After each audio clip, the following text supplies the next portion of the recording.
Hello, everyone. How are you?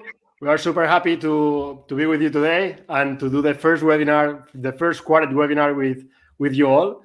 It's a project that we've been working for a while, and we've been like working on the content for a while as well. And we are super happy that finally we can launch and we can like share with you all the insights we have and start creating this movement, the Get Quared movement, that we will explain shortly.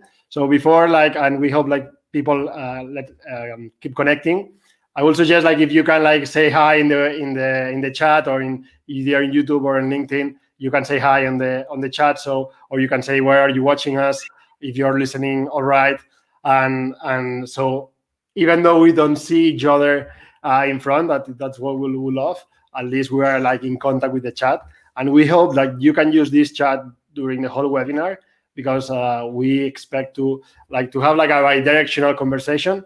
Obviously, you will be talking in the chat, but we will have your comments really present. We will bring them into the screen as well. So we hope you can participate. We'll be throwing you questions. Thanks for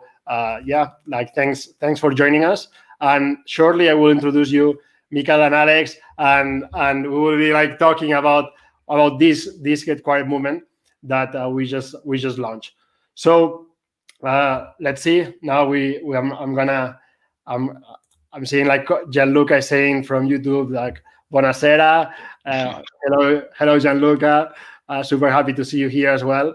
And finally, with our friends, we've been talking about this, refining the ideas, and we've been creating this framework that we'll be sharing. So a little bit of housekeeping before we start. I'll say we want to start introducing ourselves. Then we're gonna do a question to you, and we hope you can answer us in the chat. And afterwards, we will be presenting you the framework that we created from Quared about how to get employees to become owners of our company, how to have really the people that work in our company really compromise and feeling that the company is their own. So we want to share a framework in order to be the most practical tool in order to apply everything. So today we will show the framework, and also at the end we will do a Q&A session. So if you have any question during the presentation of the framework, please write it down, because we are seeing the comments, so we can jump into your questions, and we can have this, even though there is this digital limitation, we can have this interaction, and we can have this conversation that we hope to have, and then we can start. So I would like to first introduce Mickey and Alex. So maybe we can start with Alex. Alex, good afternoon. Thank you. Hey, how are you? So first of all, I'm very excited of being here again. We had an interview some time ago, Tony, so that brings back very, very good memories. So yeah, my name is Alex Dilme. My background is mainly across two big areas. One is strategy, the other one is social impact. So in my past life, I worked for a consulting company called McKinsey, and then over the last 5 years, I worked for a big FMCG company called GB Foods, managing two things: the strategy of the group in Africa, and at the same time developing all the new culture and the new purpose agenda. Then on the sidelines, I've been trying to work also in a few social impact projects, a few NGOs in Asia, and yeah, that's pretty much me. Fantastic. Well, so welcome, and also Michael, if you want to introduce yourself. Hello, everyone, and thank you for joining us. This is Michael. A little bit about me. My career kind of divides in I believe now 3-4 different stages. I started off in consulting like Alex, then I moved into early stage startups and worked for an accelerator and kind of venture builder that was creating digital companies in emerging economies. I was focusing mostly in Latin America. Then I came back to Spain and helped them launch companies and scale them at the early stages during the first few months until 30, 40, 50 people, and then we were moving on.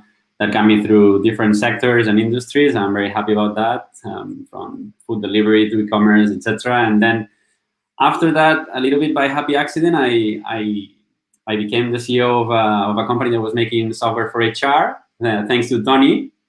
And that's how I started, getting involved with people and talent topics.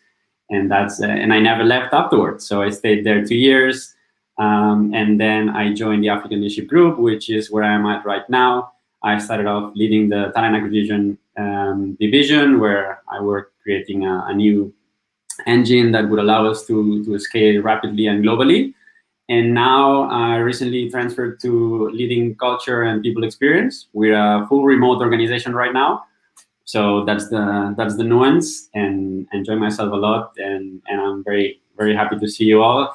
And I'm based in Mauritius right now, and near the coast of Madagascar, originally from Barcelona, but I'm joining you guys from here now. So it's 9:30 p.m. for me. Fantastic. Well, thank you, Michael. And also like to introduce a little bit myself. As you know, like my purpose is to help people, inspire people to have like a meaningful job for them and a job to be happy. And I do that by helping companies to share how is it working in their company, to share their brand, doing their employer branding and the inbound recruiting methodology. And also I help individuals and professionals to build their brand and also to achieve like other ways and to achieve a way to work that is meaningful for them. So, and to, like with these three different backgrounds, but super complementary, because Alex has been working in the purpose values of companies, making is like been working in the HR world as well, in the hiring, and now working in the culture and having this remote culture that I think a lot of companies will be like working on, and there's a big struggle as well to have like really committed people. And also my background that is more like in terms of communication, HR marketing, and inbound recruiting, employer branding. We come up with this thing because at the end we have like similar purposes that we think we want to change the way people see jobs. We will talk about this later on. But before we start with anything, as I told you, like we want you to participate, to take to be with us. And I would like to throw like an icebreaker questions with you. So I would love like if you can like comment on the chat. So will we like what has been the happiest day at your work? Like if you have any memory of like, okay, what is like the best memory like while working or in your job? What is that memory? What is that moment if you have any? So that will be like, I would love to know like your moments. I think it's a good way to remember, or if it's not the most, like one of the most, like it's not like a competition or anything. So that's sometimes it's difficult. So I'll be bringing your comments up in the screen. So I would love to see your comments. And while we wait for your comments, guys, I'll throw you these questions. So this time I'll start with Mickey. Mickey, what's been the happiest moment or the happiest day in your work life? I don't know. It's hard to say. There's been several, I guess, through the years. I think that one that I remember from not so far ago is when I joined the African Leadership Group. It was probably like my second week in the company, and we went for a retreat in Kenya. And I remember it's funny enough because it was a Saturday. So my happiest day at work, I think it was in a weekend. And I never work on weekends, so it's quite funny, no? So the thing is that I just arrived, and the founder and CEO wanted to, onboard me properly personally. So he said, like, can you meet me on Friday? And we meet up, we discuss strategy, we discuss vision, and then he told me, like, look, can we actually meet up on Saturday again? I'm like, yeah, sure, absolutely. So we met. We were supposed to meet at lunchtime, and I ordered lunch. Nervous, new CEO, new founder, new company. And as I'm waiting, trying to relax and prepare a bit, he sends me a message and he says, look, I'm super late. I'm supposed to catch a plane, and we're going to take this meeting in my van on the way to the airport. And, he comes, I take like my lunch to go kind of, and then we jump in the van and we do the meeting in the van to the airport of Nairobi. And then we finished the meeting in the airport, and then we went back. And it was like such an enriching conversation. It was so spontaneous. And I remember that at that time, like the time stopped. Like I was just there, full aware. I didn't even know if it was Saturday, Sunday, or I didn't even know if I was in Nairobi or Europe or whatever. No? So I think that sensation of having his attention and mentoring and having this impact and voice in the shape and the future of the company was very important for me. And I think that made it, even though it was a Saturday, that made it a very, very special day for me. And I felt like I had this impact, and I felt like it's kind of like ownership of what I was doing and in this conversation with him. Cool. Like it's well, I kind of share the feeling that I see in your eyes. So it's really cool. And I see like the first comment. So I encourage you to share it, like even if it's in one sentence. Obviously, there is Alvaro that is sharing with us like the happiest day was like when the first big client account opening. So all the great work from all the team was like done there. So that's one of the moments when you achieve after working hard. You achieve what you wanted, or you see coming into reality this kind of stuff. Like for us, like a little bit today, that is like finally after 1 year and a half planning this initiative, like finally we come up with this. So I invite you like to share with us in the chat as well. Thanks Alvaro for sharing. I would really appreciate. And also, Alex, what has been your happiest day at work? So there's a few, but the one that pops into my mind, the quickest one that popped into my mind was I remember one day. It's actually funny because I was working at the consulting. I was working for a bank. I don't like banks too much, but I was taking one of those early taxis in the morning to get there. It was a bank outside of Madrid. And I remember my mom called me. It was maybe 8 a.m. I probably have slept like 6 hours or 5 hours that day because there was a ton of work to be done. And my mom called me at 8 a.m. or something like that, which is very strange. And I got a little concerned. It's like, why my mom is calling me at 8 a.m. on I don't know, it was a Wednesday or a Thursday or God knows. And she was like extremely emotional. And she was like something like, I'm very proud of you. It's like, what the hell? Why are you proud of me? And at that day, it was the day that we did the social project in the Philippines. It was the day that we released, so that the project went live, and we did a lot of stuff there. Unfortunately, I couldn't be there. And I don't know, that feeling of first of all, of having done something that makes your mother proud and also yourself proud, and also that feeling of you're driving a little bit. It was a very small thing, but still driving a little bit of impact and helping others.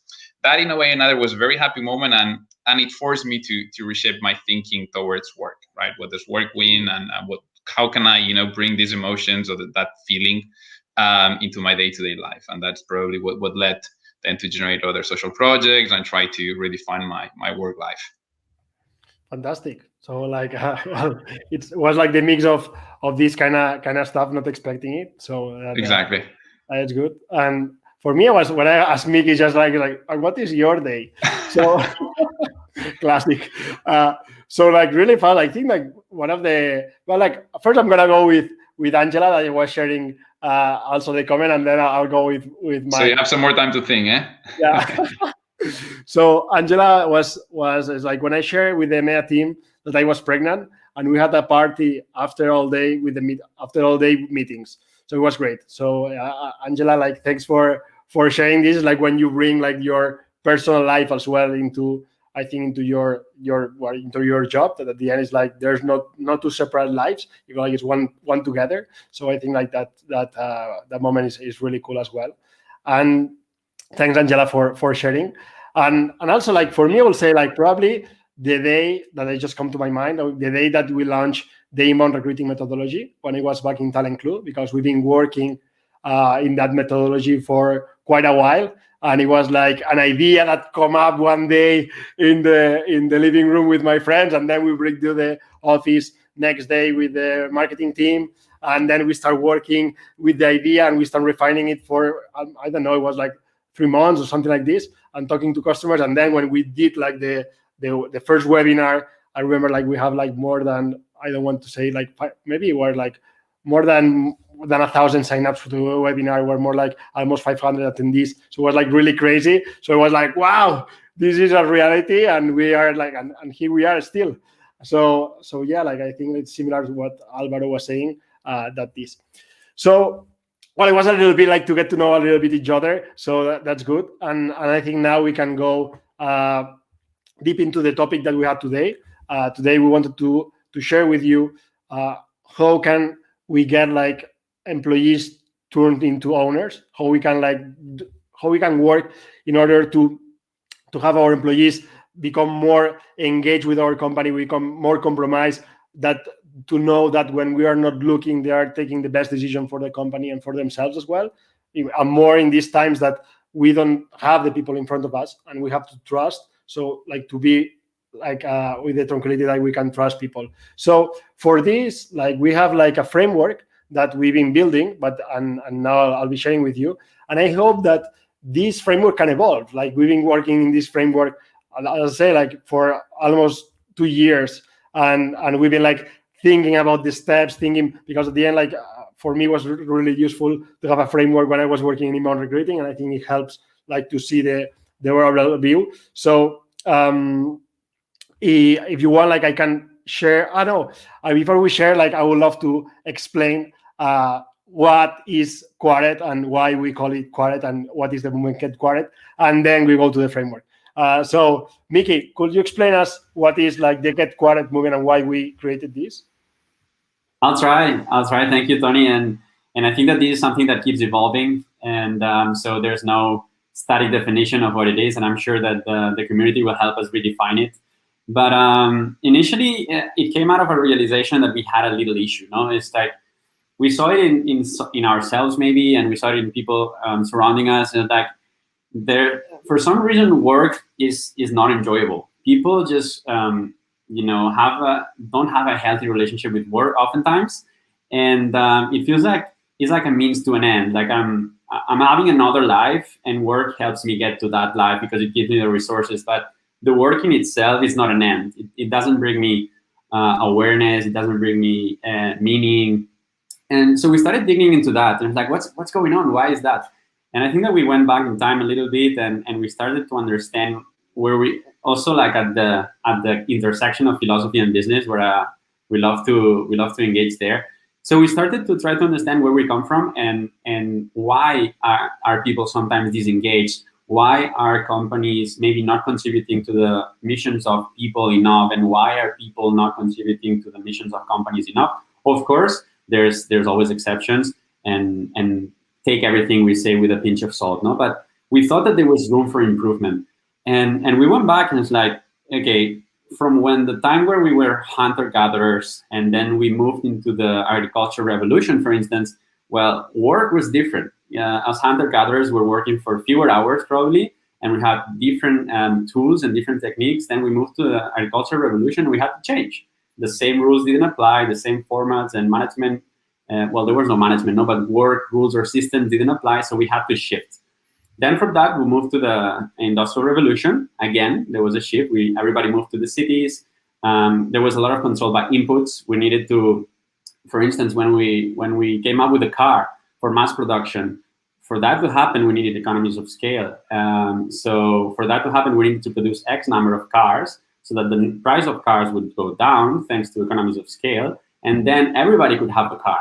So for that to happen, Michael, Alex, or Tony, if they were working at a factory, they needed to, turn that screw X amount of times every minute or every hour, because otherwise it was not possible to produce that. No, so it was a management system that was really designed for efficiency.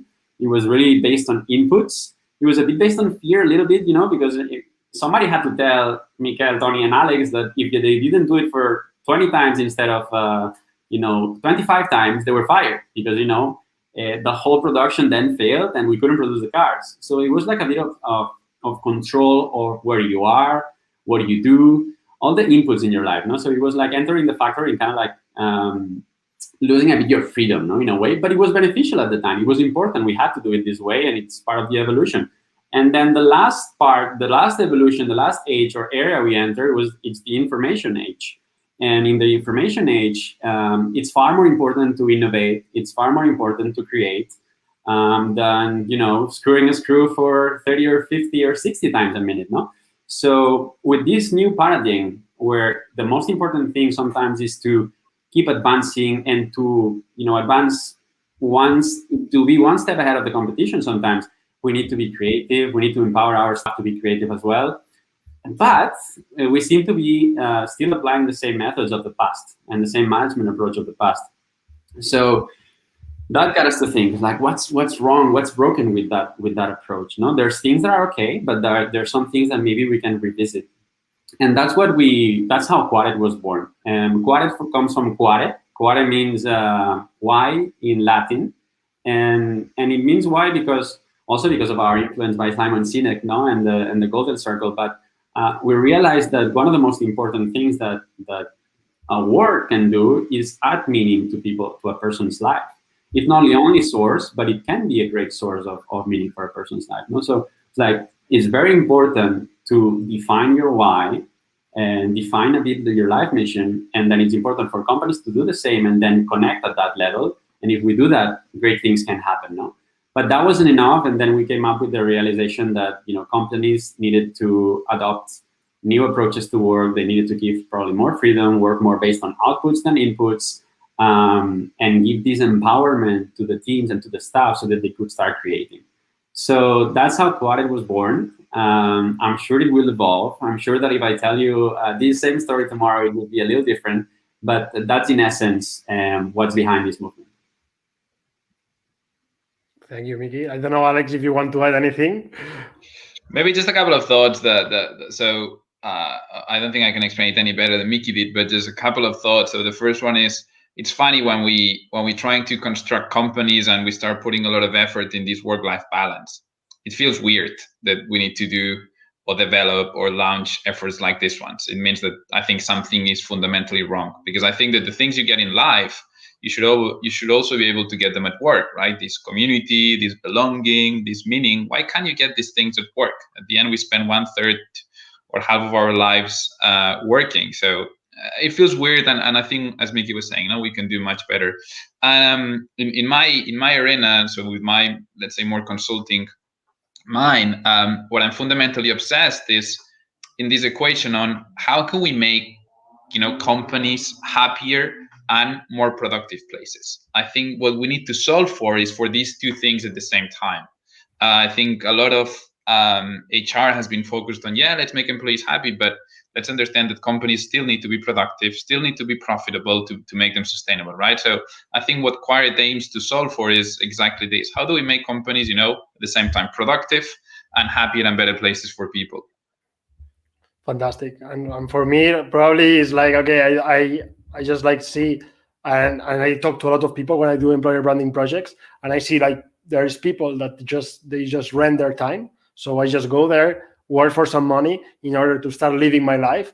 But in the other side, when I do projects, that usually I interview the people that is the most committed and the most like wonderful employees in the company. They all talk about, they see the company, that they belong there. They see that they are super compromised because of the people, because how they are treated, they feel taken care of.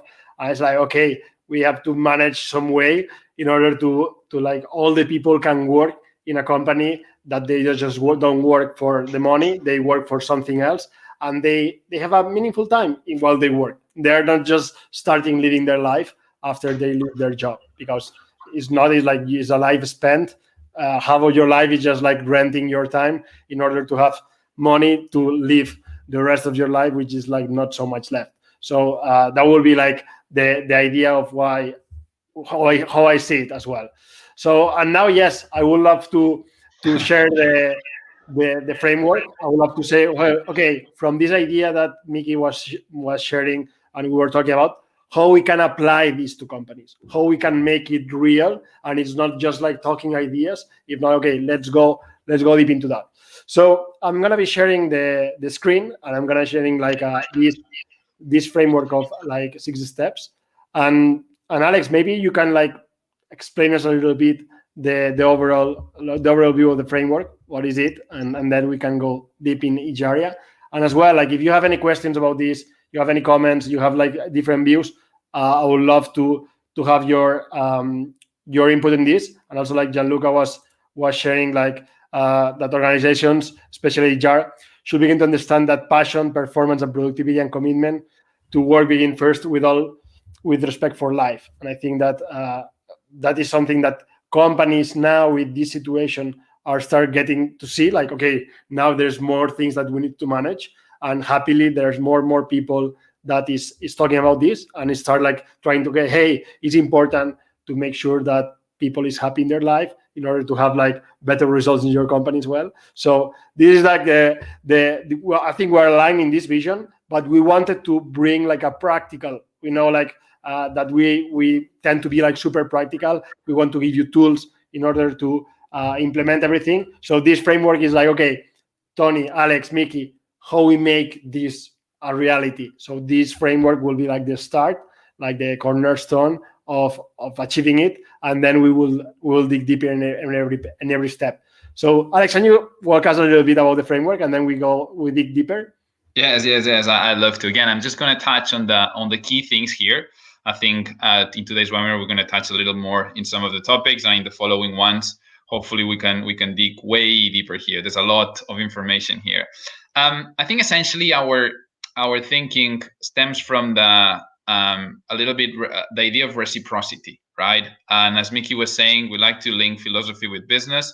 And what we believe in is, look, if you want to get, you need to give, right? If you want employees to care about your company, you need to care about them. And I think that's how essentially you create an owner. I remember when we were posting this and people said, yeah, just give them shares. Yeah, okay, give them shares is one thing, but probably is definitely not enough. But there's a lot of things. So we're essentially building a system where, as you can see in the left and in the right, you need to get purpose, you need to get fit, and essentially you need to give fit and you need to give purpose on your employees. On this matching, on this reciprocity, we believe is where everything starts to build. So we divide our framework in 3 stages. The first one is, we call it owner discovery. You need to understand, what do you actually need as a company? What do you need to get from your employees? The second one is, okay, once you're clear on what you need to get, you need to be able to find and recruit those people. You need to ensure that whoever gets into your community, we like to call it community, not companies, is the right partner for that, is motivated by the same things, and is a fit for your culture. And then the third thing is, okay, once the people are inside, you need to make sure you give them that fit. You empower them to do, and also you transform them into orders by also giving them that purpose, that meaning. So in essence is this, in the different, and now we're going to talk about the specific things, but we believe it's extremely key to define your purpose as an axis, as what do you do for society? Why should your company exist, right? What is the thing, what is the value that you're adding for the people? And then second of all, you need to find out the 2 things that will make your company really fit. So it's how do you achieve that purpose? We believe it's a combination of values and capabilities or skills, right? Values essentially is what you value. I always bring the example of Pixar. These guys are about making movies. You require creativity. So one of their values is creativity, right? And when we talk about capabilities, we also like to think about core capabilities. What are those things that you need to be really good at?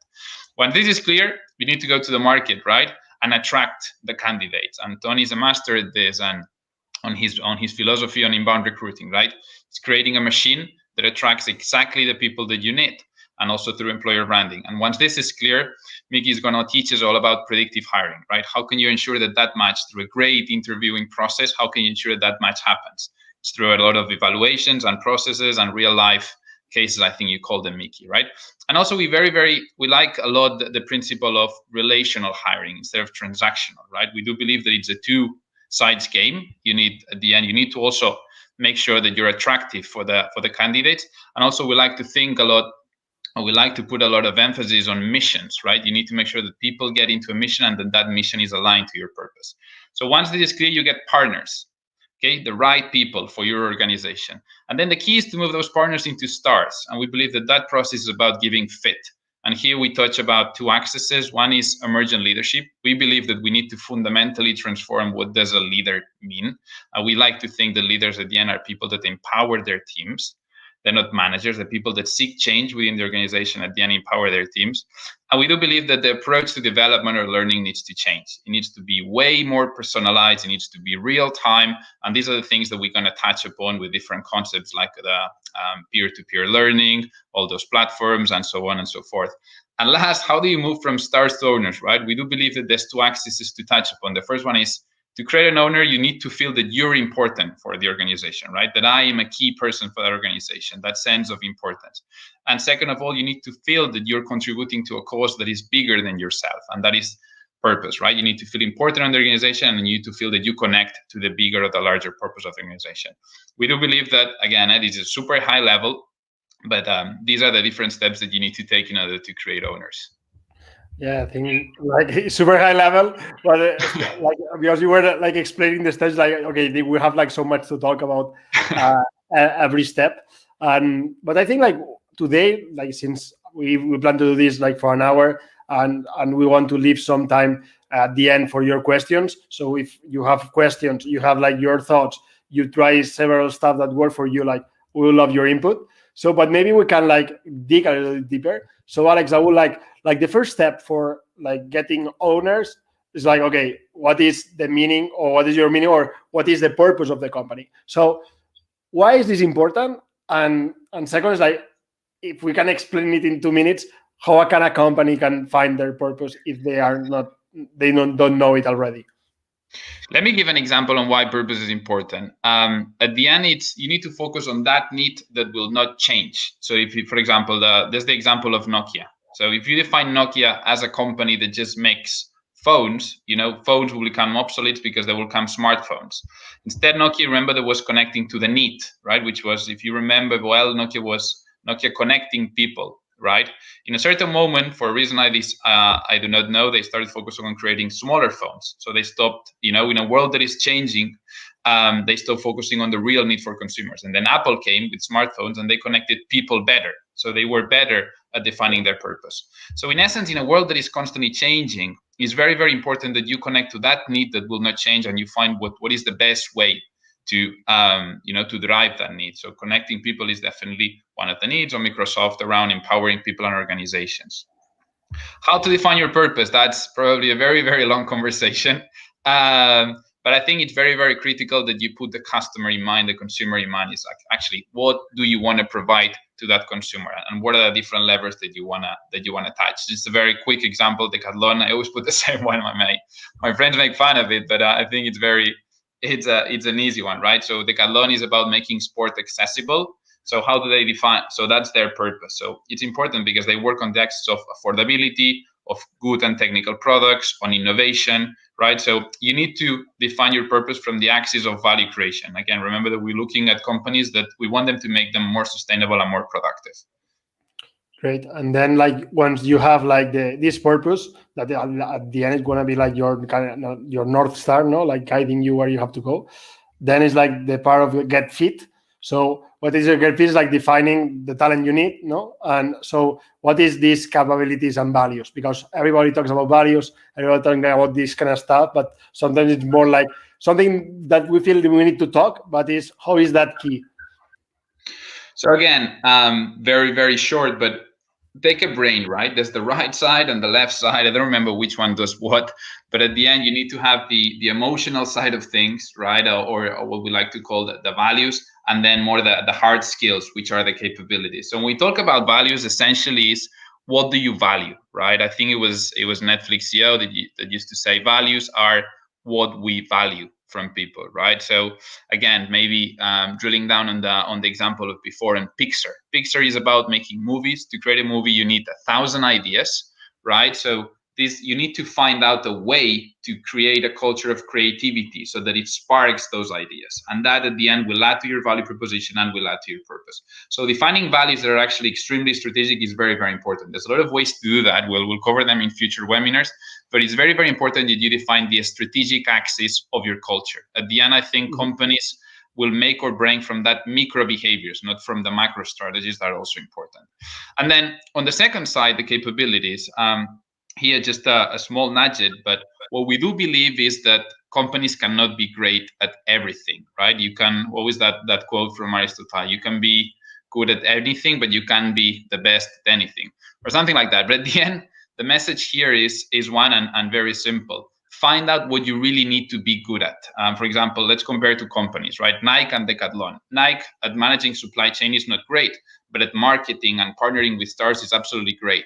On the other side, Decathlon, again, selling sportswear and stuff, is on the contrary. They're really, really good at managing their value chain because they need to be very efficient to drive that very affordable products, but they suck at marketing. They're really bad at marketing. All they put is, these billboards at the roads. So as a company, we do believe you need to focus your efforts and then your recruitment, and you need to have your best talent on those core capabilities. So identifying those is extremely, extremely key. And that is how we believe that you get fit, right? Finding out what your strategic values are, finding out what your core capabilities need to be, and then cascading this down into the organization.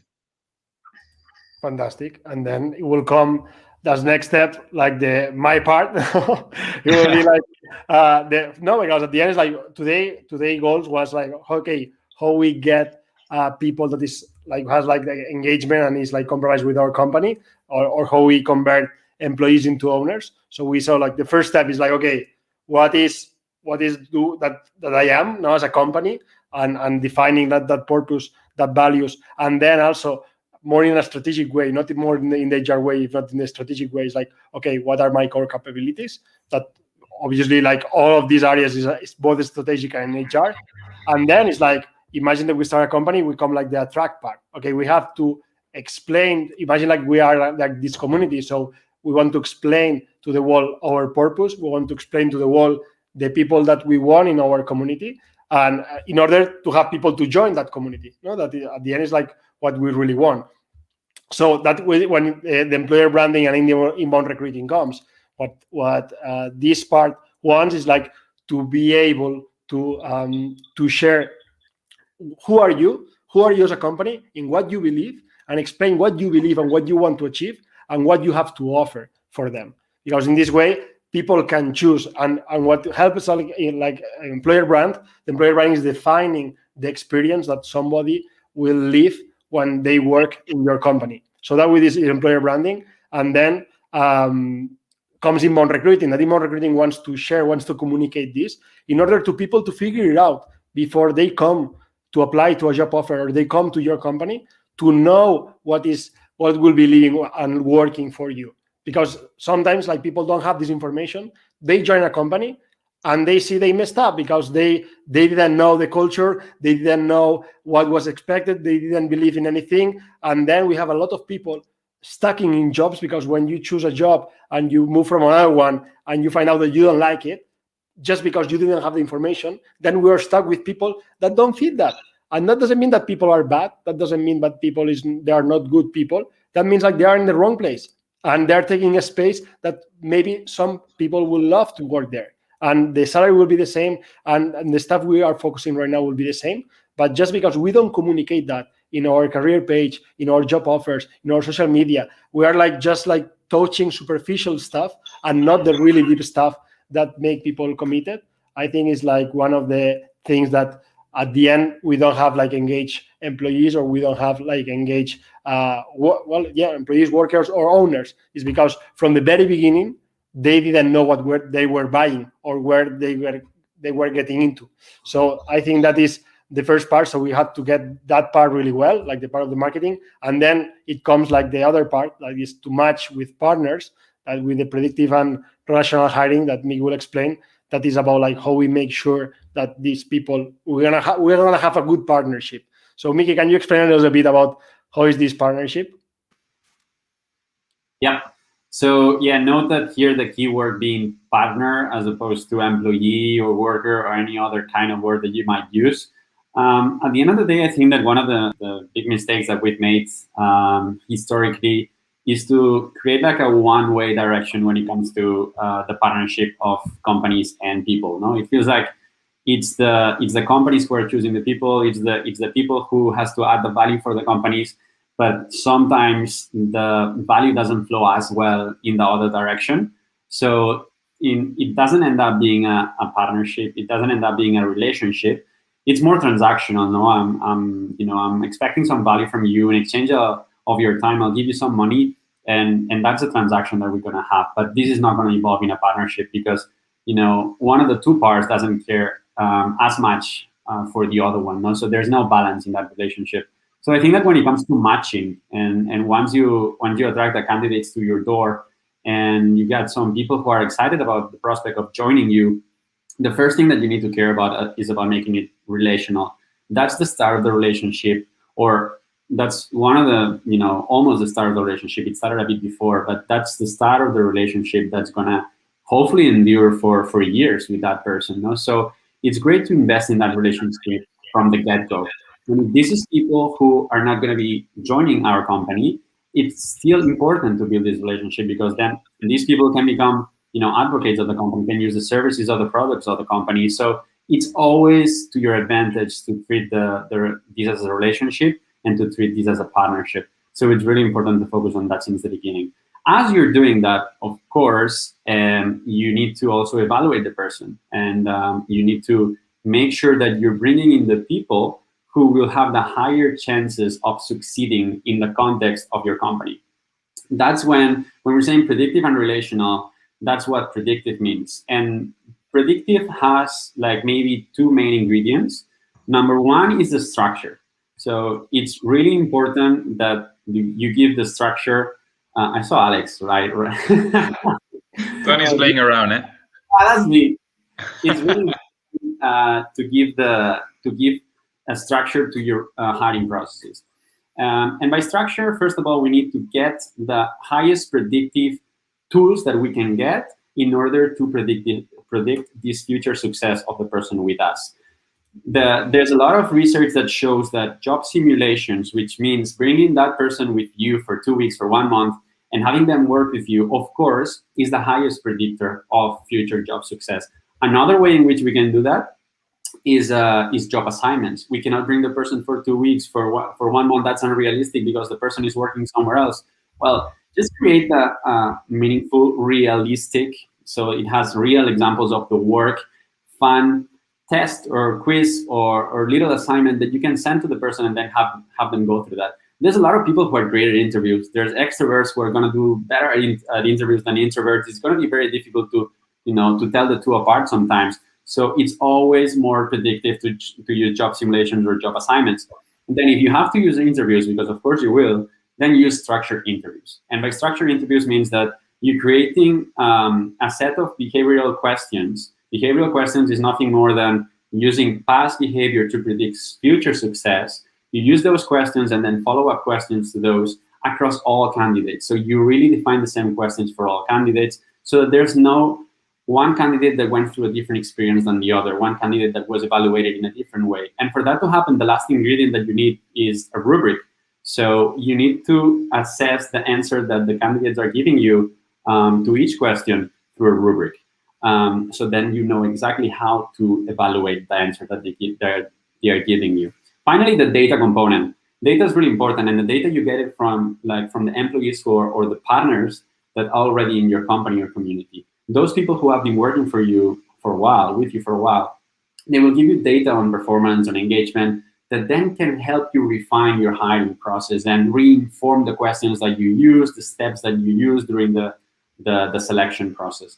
The last thing I'm going to say on the relational aspect is one topic that is mentioned on the book by the founder of LinkedIn, Reid Hoffman, the alliance. It's about creating this alliance with the person. It's not a contract. It's not you will do A, B, or C, sign here, and I'll get you money in exchange. It's actually a partnership in which both, based on the value and their missions, agree on a set of activities, on a set of outcomes that they pursue together. And by the way, this is something that can be revisited after this initial, what they call in the book, tour of duty is finished after 2 months, after 2 years, 3 years, etc. So predictive and relational, it's the only way, I think, to create these partners who are the seat of the future stars and owners. Fantastic, Mickey. And I just want to add, because you were talking about this, and the other day we were having a discussion about how to hire senior talent. And because a lot of companies, they are like afraid that they're not going to match or whatever. And we were just like talking also, one of the possible solutions was the job simulation. It's like, okay, bring that person to do like the job, and you will see how that person will develop. Because sometimes we have like so much expectations, and we create an expectation based on what just we talk on. Oops, what? Sorry, like I was thinking it was mute. So so we're thinking about this. It's like, okay, just because the information that we have in the interview, just like by talking and answering and doing questions, sometimes it's not the best predictor, and we have to start to doing more creative stuff. Even though we are not accustomed to do this, we have to see that, okay, like let's invest a little bit more of time at the beginning in order to ensure that this person will be happy, and we'll be happy with this person as well, and it will be like super cool when we talk about this, Mickey. And Tony, one thing really quick here, it's not about one person not being good enough for a company. It's about defining between the two, whether or not that company is the best fit for that person, and whether or not that can be successful in that context. It's not about you're not good enough. This is not the best fit. Go search something else that can be the best fit for you. Exactly. If I didn't get that correct, it's like I see, and now that I'm an entrepreneur or like a freelance, let's call it, or solopreneur, call it whatever. I think when I do projects, it's more like a collaboration, and we say, okay, is this a good project for me? Is I'm the best person for you? It's like we will be enjoying this, because if not, like, okay, let's not do it, because both parts we won't be happy, and that's what usually happens. It's like when we put one person in a position that doesn't, the people is not happy, the team is not going to be happy, that person is not going to be happy. I give like the same example. It's like, imagine a bartender that sees a job offer of a bartender, and we just like give a quick introduction about like the job, and probably like if they go have to wear a bow or a not really boring bar, and this person is young, they will be working there, but they will not be happy, because I'm working as a bartender, but since I didn't know, I didn't have the information about how we will be working in that bar, I just started there. I'm not happy. The customers are not happy. My boss is not happy. So nobody's happy. If I had the information that the bar will be like this, I would choose another bar that probably the environment I would love. And for the same salary, the same schedule, I'll be much happier, because I enjoy, and people will enjoy with me, and the boss will be happier, and everybody will be happier. So I think that's what, when we match like the owner hiring, is what we have to make sure that when we start doing this partnership, people is happy. And then to introduce the third part, like the owner's management, I think there is like an amazing question from Angie from LinkedIn that he was telling us. Purpose is definitely a key element to engage people into the business. And I found the whole cycle very interesting, but I see that the next step after purpose will be getting the talent. My question then is, what about the people who's already in the company? Some strategies should also focus on developing culture and purpose in everyday tasks, as an everyday task. So thank you, Angie, because this is the perfect introduction. Obviously, we are not in a situation that we have to hire like employee number one or employee number two. So most of the companies that already have the employees. So I'm not going to be explaining it. I'll let Mickey, Alex explain. Like, okay, what about like the give fit? How we can work our purpose, our culture in our everyday life, and how we can get our current employees to live that purpose, to live that culture, and to have them engage in the company. Excellent. So, Tony, great. And I think that the question is exactly at this point, right? So at the end, if you think about it, when cascading down the purpose and the values, you can do tactical stuff. So, for example, having an army of ambassadors, but at the end, the fundamental change that you will make beyond the hiring, obviously, and the onboarding is across, we believe, 3 levers in a way. One of them is leadership. You need to touch upon leadership. You need to fundamentally align your leaders there. The second one is you need to change all those HR processes. So essentially the development, all the performance reviews and all these things. And that's what we mix here between the power governance and the talent-centric learning. And the third element is obviously you need to touch upon communication. We do fundamentally believe that you need to change the communication from more, financial metrics, which is probably where a lot of companies focus on, into more impact metrics and the impact that you're generating through your purpose.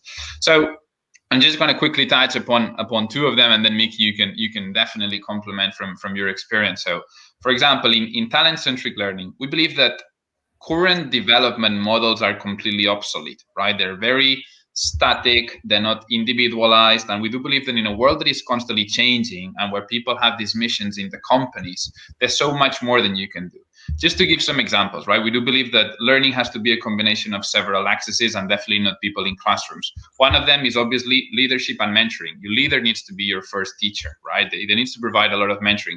Then you should leverage the whole network of the company, all your peers. And there's 2 lenses here, right? There's all the peer-to-peer learning. So for example, Google, I think 85% of the courses that people do are developed by their own people at Google. So there's so much knowledge within the company that you can leverage upon to learn. You don't need to go elsewhere. So there's a lot here. And the second one is obviously a very classical one, but I think not a lot of companies crack, which is feedback, real-time feedback. How do you create a culture where there is ongoing feedback for ongoing improvement? And I think the third lens is, and here's where you can make learning very individualized and also very real-time, is there's all these new platforms, all these digital platforms, for example, Edcast, or LinkedIn Learning. There's thousands of courses there. So for the tiniest thing that you want to learn, you just go into one of these platforms, also Coursera or whatever, and you can get all these learnings.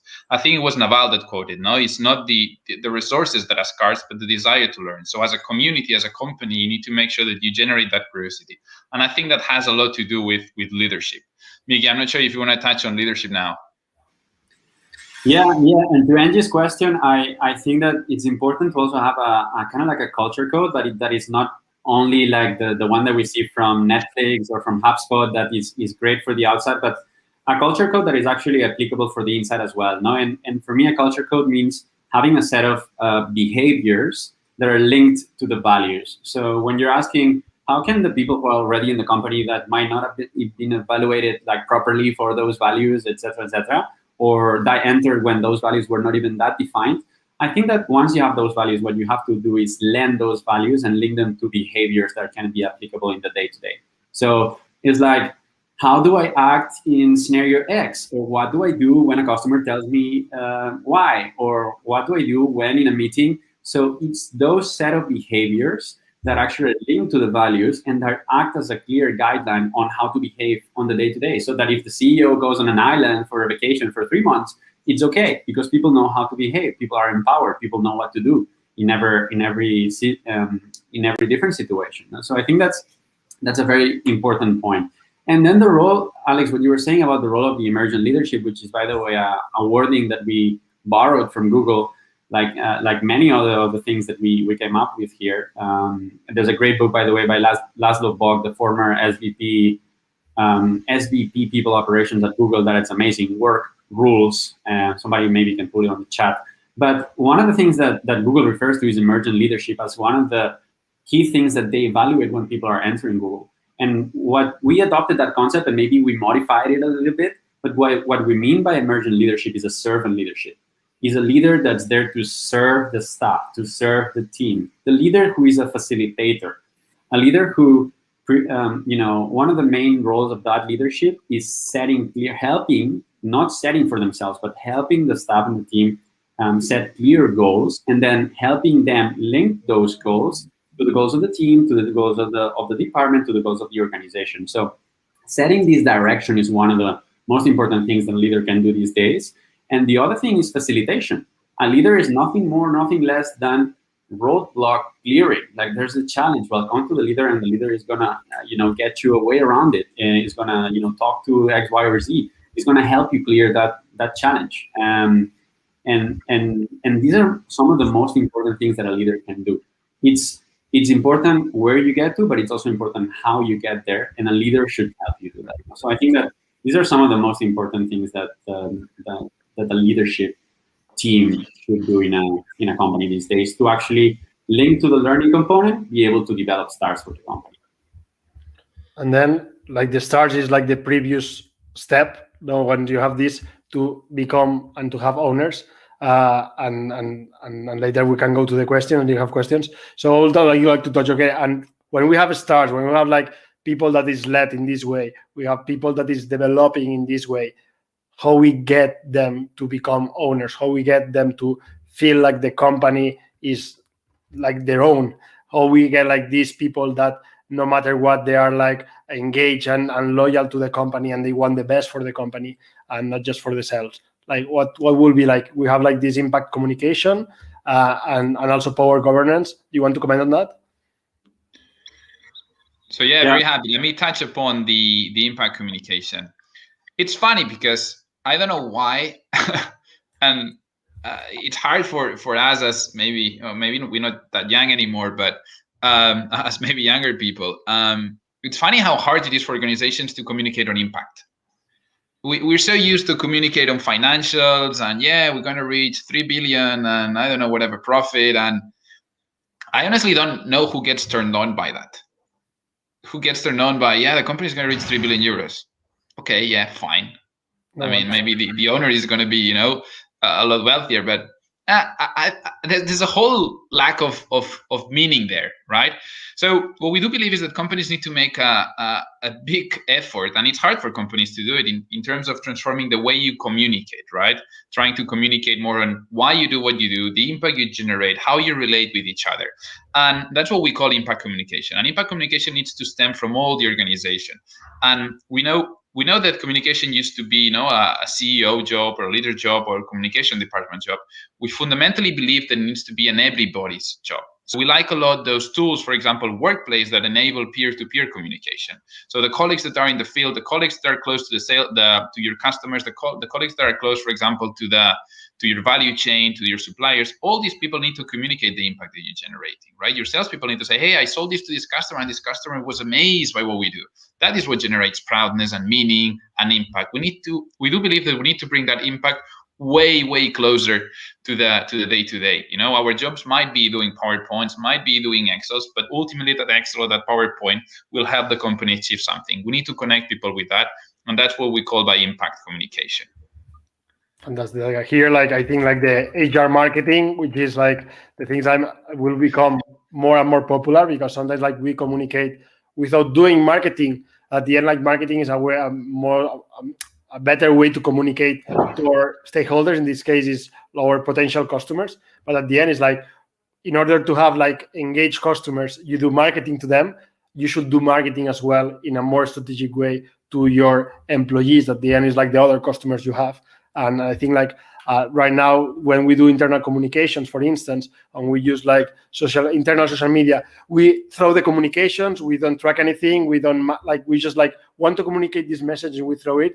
And we don't have this mindset of marketeers. It's okay, how do I get that message so people get what I want to communicate and get action, and I track it and I see it in a more strategic way. So as you said, and also use this communication in order to show the impact of everyone, and show the behavior you want to kind of elicit, in order to, because if not, we have really plain internal communication, and right now, when people is not in the company and is in their homes or remote, that is the most powerful tool, and sometimes is overlooked. And well, another chapter, Miki can give us more feedback on this, because obviously they are a full remote company, so for sure we'll have a lot of best practices.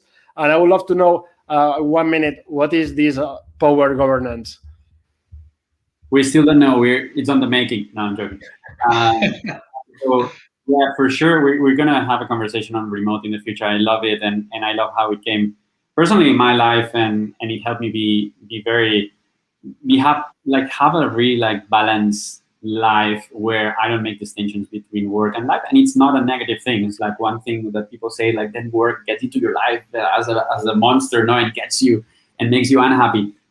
We figured that there's a lot of ways for that not to happen. So I'm very happy to do that in the future in our talk.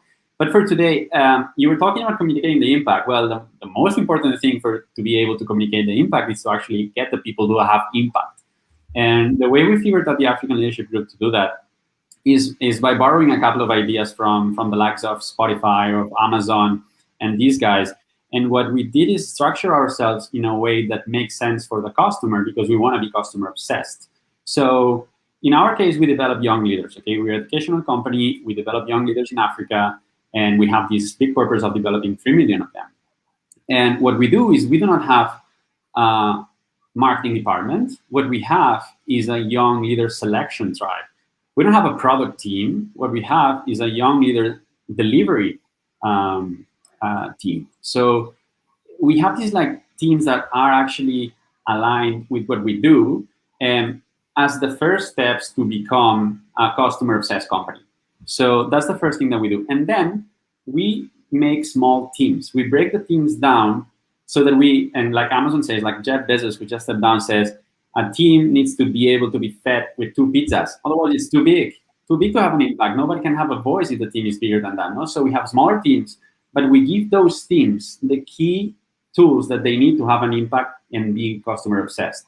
We have one person who wears the hat of customer of experience. So he's an expert in designing experiences for the customers. One person who's the expert on data, to be analyzing what's happening and to be refining.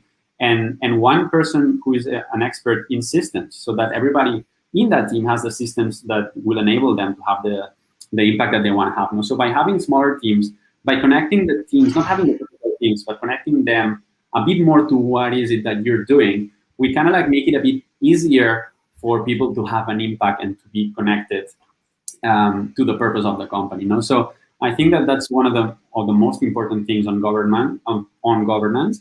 And then you need to empower those teams. We were talking, I remember when Quared was born, and I'll finish now, I know we're a bit late, but when Quared was born, we were reflecting in ourselves even. And I remember making a reflection on my father, who's owning a construction company. He was like, my father is the happiest person alive. Like, he loves his job, like he loves his company, he loves his craft. And we were reflecting, well, maybe his ultimate purpose in life was not construction, it could have been something else. But what mattered is that he had an impact. So he actually had a voice. He was the CEO of his company. He had an ownership over his destiny. And I think that that's what people need in life. So how we create mini companies within the bigger company of, so that people can be empowered, so that everybody almost in the company can be a CEO and make their own decisions. So I think that's one of the ways to do it. And of course, there's more stuff, and I'll be happy to discuss that in the future sessions. But that's a start. A good start, eh? That's a start. So now we're gonna go into the questions. So if you have any questions, please feel free to ask us. You can ask us in you can put it in Spanish or in English.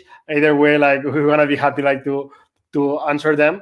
And also, like, quick, like, I just share in the comments a little quick survey if you could fill it in order to improve for next sessions, because usually we do talks, but no, we don't put frameworks and stuff like this, and we wanted to know if it was useful this way. And also, I want to touch in one question that we got from YouTube from Paula Romero. He was I think great at all, guys. So I'd like to get your opinion about the difference between culture fit and culture add. What's your approach on this when attracting and hiring the most appropriate talent? So maybe Mickey, you can give us your view into that. I just leave the questions into this, and then I can give my little bit as well. Yeah, that's a very good point, and because it's proved, and it's proven that actually diverse companies are more successful. So you don't want to end up with the same person replicated times 50 times 100 times 1,000. So I think that there's the tricky side of the culture fit is ending up getting the same type of person across the company, and that's not doing a lot of benefit for you. I think that you gotta have the core values, no? So you have those core values. That's gonna be 3-4 things that are real, that are true, and that will help the people working in that company be successful. But then you have another set of things, another level that we can call principles, we can call mindsets. And I think that each team within a company will have a different set of mindsets that are not, are complementary to those values. So they don't cancel any of those values, but that rather they add to those. No? So I think that by having those different sets of mindsets across your organization, making sure you hire different backgrounds as well, and you don't get you also have, and a very important thing that you have to do is to prevent managers from hiding replicas of themselves, which is something that sometimes happens, and that's happening a lot. So one thing that you can do at the end of your hiring process, you have a calibration stage. In that calibration stage, you get senior people from other teams that have absolutely no interest in that hire being made, that don't have any interest in that hire being the same person as his or her manager. So that helps you control a little bit over those replicas that managers sometimes might default into doing. No? So I think that's a bit of how you can attempt to control that.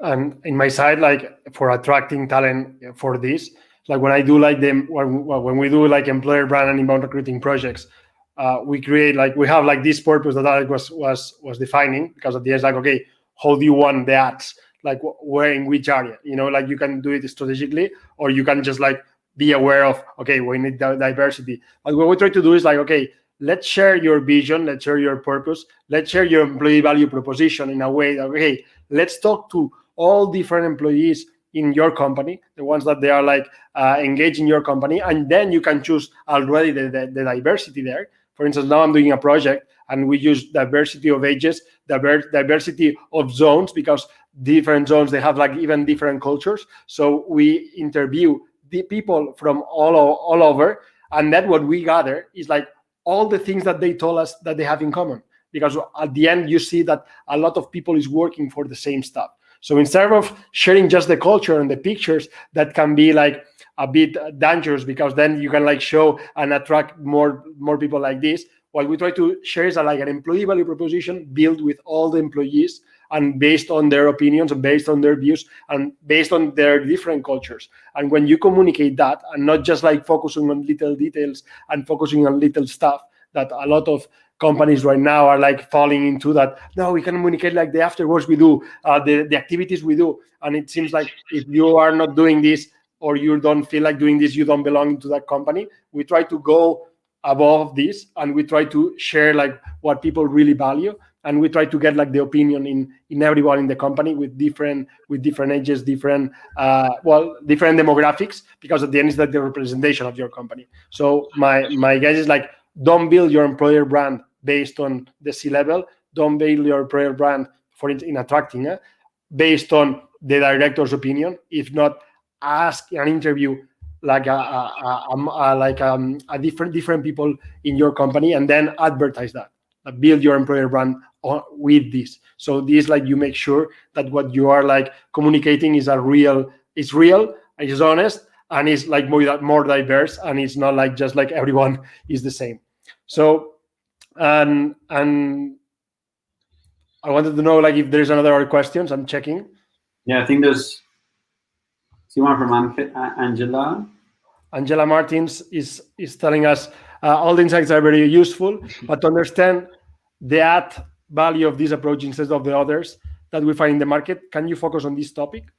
I don't know, like if it's what are the other models, but I don't know, guys, if you like have like an idea to answer this question. I think if I got it correctly, otherwise, Angela, feel very free to correct me. But this, how we approach this, is not a zero-sum game. Like, we come here to add value to the kind of like, call it HR talent workspace, and in bringing new ideas to the table. We figured that there's a new age, and there's not enough new ideas to actually adapt to that new age of working with what we said at the beginning, with the information age. So we come here to bring new ideas. Not all of them are going to be perfect. Maybe not all of them are going to work for each company. So, you can take little things from us. You can take little things from the different parts of the framework. Once we go deeper into each part, you'll see how there's many concepts into each of those little boxes. So it might be that for you, there's only like a couple of frameworks, sub frameworks that work for you, and then you apply those and you merge those into your bigger system that maybe isn't, follows another approach, and that works perfect for you. So I think that what we're trying to do here is to bring new ideas, but not to say if you don't do this, you're failing. That's not what we're saying, because each reality is very, very different. So I think what we're trying to say is, here's a set of ideas, and because we feel like there's not enough right now coming up to adapt work to the new age. From these ideas, get what is useful for you, try what is useful for you, drop what it doesn't work, and give us feedback, and then we will keep refining with you guys. But this framework is not aimed to be better than another one. It's just bringing new ideas to the table and adding value, hopefully. And I was saying, like, okay, we want for this to be a movement, and also like to be a community. So if you have, Angela, if you have new ideas, you have like things that can add value to this, please reach to us. Soon we will be able maybe like to go into a community that we have like an ongoing conversation. But as I said, like, I think we can continue inside like this post in the comments. So if you have another view, you can maybe share the content here, and then we can comment and continue the conversation afterwards, more in the chat. And I think it can be interesting. And and also and we can keep like the conversation in the chat, because obviously, as Miki said, like we want to have more inputs into this in order to share and add value to the HR community, because at the end, as Miki was saying, like the situation is changing. I think in other worlds, like in marketing, in finance, and in people is sharing much more, and in HR, I think everyone is doing the work in their own by their own. And we don't share like, okay, how you're struggling with this, let's work together in this. And that is a little bit our purpose with this, with the Get Quared movement, like to add, and the more people that we can add, the more people that can comment, and we can like be together, the better. Yeah, and Tony, just to add here, to walk our talk, in order to have ownership, we need to feel that we're having impact, and to feel that we need to be connected to our customers. So please share as much feedback as you can. Tell us everything that you might feel like can be a good addition for us. We shared, I think, Tony, you shared the link to the little survey. It takes like 3 clicks to complete. And those things are the things that are going to make us better. I'm sure that we're going to be looking back 1 year, 2 years time, and we're gonna feel a bit different from then. So it's going to be through you guys, and it's going to be thanks to you. So we're just like starting the movement, but the movement is through you guys. Yeah. So I think like we can wrap up a little bit because we said 1 hour and we're a bit of it ahead. Could you wrap up with one idea that like that? So in order to say bye, like what one idea of today you want to stick out? Maybe we can start with Alex. This is completely unexpected, and you're starting with me this time, I don't know. I stick to Mickey's idea, not to sound too selfish, about that. I do believe that the world or the management system needs a change. I think that we're still managing with the same old rules that maybe we're managing. I think companies today are still a lot like factories. Right now I'm reading a book by Seth Godin that talks about companies that are like factories. Recommend the book, Tribe. And I think there's so much to do here. There's so much potential in redefining all these processes, right? How you hire, how you onboard, how you define your leaders, what does it mean to be a leader, how do you communicate, right? How do you define your organization and power structure? So I think that this to me is the main idea, and is the main idea that I think we should all stick to today. And I would love to gather all the insights from all the people to try to see how we can move this agenda of change forward. Fantastic. Yeah. And I'll add really quickly, I would say make, and this is borrowed, you can find it on the internet, it's the motto of another company, but make a life, not a living. It's one that really resonates with me. Making a living means that you're using work as a means to an end. You're using work to get resources, you're using work because you have to, because otherwise you feel like you're going to be left out in the streets, no? But making a life is different. Making a life is integrating that work component into your life and into your other pieces that give you meaning. Maybe your girlfriend or boyfriend gives you meaning. Maybe your friends give you meaning, your family, whatever it is, your hobbies. And work has all the necessary components to be a great meaning add to your life. So approach work this way, and for the companies, make it easy for people to approach work this way.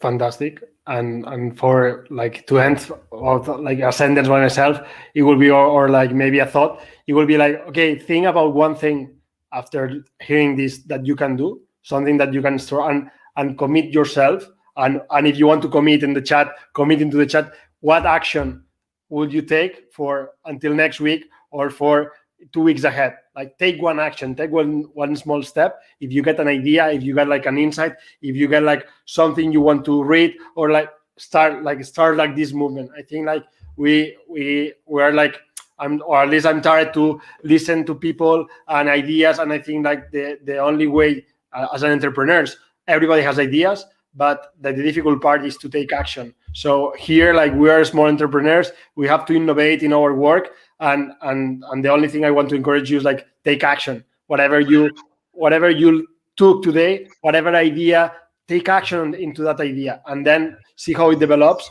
And we are super open to like if you have any question, like you can reach us on LinkedIn or you can reach us in any channel. I will be like super happy to like give us our input as well and start this. So for me, that will be the end of it. And yeah, I want to thank you all, like the people who connect on YouTube, the people who connect on LinkedIn, for joining us. As you said, like it's the beginning of it. Every 2 weeks we'll be doing this webinar. So in 2 weeks we will do another one. If you want to get notified about this, you can like go to our website, like getquarted.com, and you can subscribe to our newsletter, because this way you get notified. And you can subscribe if not, like in YouTube, or follow us in LinkedIn, that we will be like sharing as well whenever we do this. And yeah, Mickey. Yeah, very important. Because I saw one of the responses to the survey that we need to share case studies, be specific, share frameworks. And what you were saying is very important, because in the newsletter is where we will share all these little things that we have in the call. So you have a little framework, you have a little explanation, so that is not like knowledge lost in the wind. Sorry, Tony. Yeah, I don't know. Like if you sign up for the newsletter, we'll send a summary of what we talked today. So I think it's good like to have like a PDF with all ideas that we talk. And we hope to get your answers. If you feel like sharing anything in the email, like you can share it. Or as I said, like Angela, that he was already commenting, or whoever wants to join the conversation, please do comment. You can like and we can start a conversation here. But I think it's much needed, and together I think we can do like this movement like really big, and we can start like changing how the companies work. Hopefully we will at the first step. Exactly. So thank you, everyone. Bye. Thank you, everyone.